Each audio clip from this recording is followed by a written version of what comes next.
I'm Chiko Harahap from Voice of Youth Nation.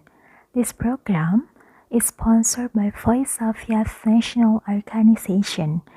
Today, I'm going to talk about economy and humanity effect between Israel and Palestine war.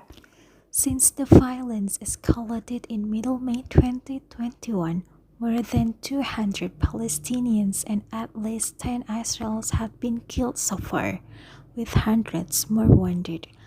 This raises fears of an escalation of violence in other regions.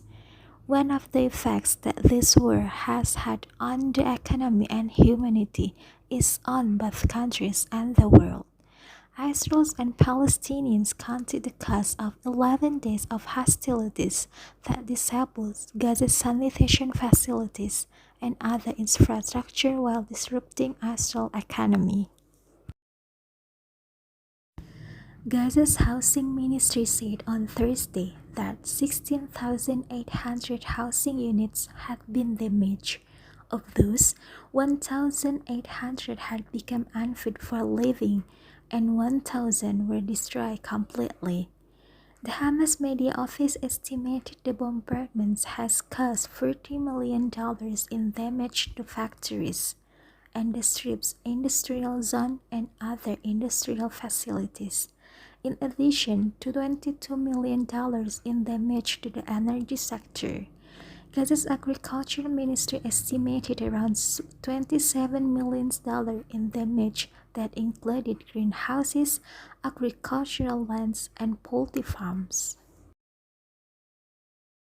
Israel's economy contracted by 6.5% in the first quarter in the face of the coronavirus pandemic, and on May 13 that the loss to the economy between 11 until 13 May reached 540 million shekels, or $166 million, because the south and center of the country came under intense rocket fire from Gaza. That feature excluded any damage to factories. Last week, a pipeline belonging to an Israel state-owned energy company was hit in a rocket attack. The consequences of this war also had an impact on the world economy. The United Nations and aid groups giving an access to water facilities. UNRWA, the United Nations Refugee Agency for Palestinians, launched an appeal for an additional $38 million in funding to cover urgent humanitarian needs in both Gaza and the Israel-occupied West Bank, a scene of further unrest in recent days. Many international airlines suspended flights to and from Israel's main Ben Gurion Airport near Tel Aviv, while others were diverted to Ramon Airport near Eilat, several hours' drive away.